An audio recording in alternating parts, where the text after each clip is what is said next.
सम्राट चौधरी के सामने 5 चुनौती है जो दूर करना होगा। हर हालत में सम्राट चौधरी जी को दूर करना होगा। पहला, बिहार में पहले पार्टी को संभालना होगा। पार्टी के अंदर जो गुटबाजी चल रहा है, पार्टी के अंदर जो विरोधाभास है, उसे दूर करना होगा। दूसरा, क्राइम पर कंट्रोल करना होगा।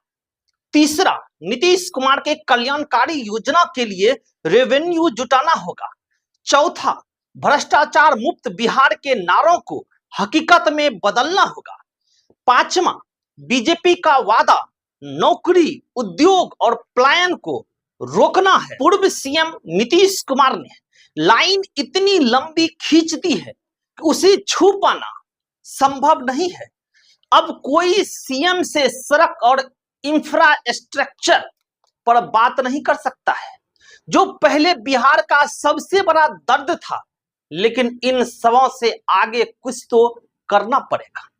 बिहार के नए नवेले सीएम सम्राट चौधरी ऑफ द रिकॉर्ड और ऑन द रिकॉर्ड अक्सर इन बातों को दोहरा रहे हैं कि नीतीश के उत्तराधिकारी के तौर पर उन्हें खाली बिहार नहीं मिला है, कुछ चुनौतियां भी है जिससे बिना निपटे वो बिहार के चौधरी नहीं बन सकते हैं।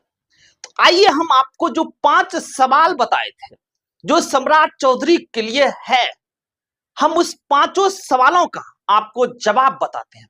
उससे पहले मेरा परिचय जान लीजिए। नमस्कार, मेरा स्वीकार कीजिए, मैं हूं वीरेंद्र कुमार। पहला जो सवाल था कि बिहार में पहले पार्टी को संभालना होगा। सीएम सम्राट के लिए जो सबसे बड़ी चुनौती है वो घर में ही सबसे बड़ा चुनौती है। एनडीए के सभी दलों ने अपना नेता मान लिया है। कहीं से किसी भी तरीके का विरोधाभास सामने नहीं आया है, लेकिन जो विरोधाभास सामने आया है वो बीजेपी के नेता हैं। सम्राट चौधरी के सीएम बनते ही नाराज हैं। कुछ नेता खुलकर तो कुछ नेता पर्दे के पीछे अपनी नाराजगी जो है वो दिखा रहे हैं। सम्राट चौधरी के लिए जो सबसे बड़ा चुनौती होगा वो चुनौती होगा बिहार में बढ़ती हुई अपराध को लेकर। अगर देखा जाए तो 2025 में 2025 लड़कियों का बिहार में रेप हुआ है। अगर दंगों की बात की जाए तो 2502 दंगे हुए हैं बिहार में। अगर मर्डर की बात की जाए तो बिहार में 25,556 लोगों का मर्डर हुआ है। अगर डकैती की बात करें तो 174 डकैती हुआ है। ये बिहार की अपराध को बता रहा है। क्या इस अपराध पर सम्राट चौधरी की पुलिस, सम्राट चौधरी जो है वो कंट्रोल कर पाएंगे? और साथ ही साथ साइबर क्राइम भी बढ़ा है। 2022 में 1000 से कम साइबर क्राइम थे बिहार में, लेकिन अब 2025 में 5624 क्राइम हो चुका है साइबर का। नीतीश कुमार जी के कल्याणकारी योजनाओं के लिए सम्राट चौधरी को जुटाना होगा रेवेन्यू। चुनाव से ठीक पहले जन कल्याण को लेकर कई घोषणा की गई थी।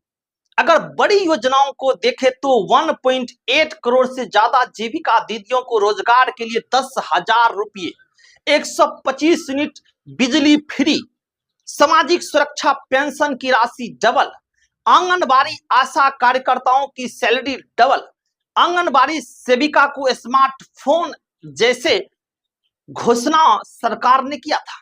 करीब 12,000 करोड़ से ज्यादा का बोझ जो है वो बिहार सरकार पर पड़ चुका है। बिहार सरकार की खजाना जो है वो संकट में है। 1.5 लाख कर्मियों का वेतन अभी बाकी है। 17 अप्रैल तक नहीं मिला है मार्च का वेतन। पैसे बचाने को लेकर स्लो पेमेंट की रणनीति जारी। शिक्षा और स्वास्थ्य विभाग के 1 लाख कर्मचारियों का वेतन अटका। वेतन की इंतजार में 10,000 नव नियुक्त शिक्षक, 25,000 चिकित्सा कर्मी। स्टूडेंट क्रेडिट कार्ड से 58,000 छात्रों का शुल्क कॉलेजों को नहीं मिला। छात्र छात्राओं के सामने नाम काटने का खतरा। कर्ज 4 लाख करोड़ का और ब्याज और किस्त चुकाने में 35,000 करोड़ रुपए।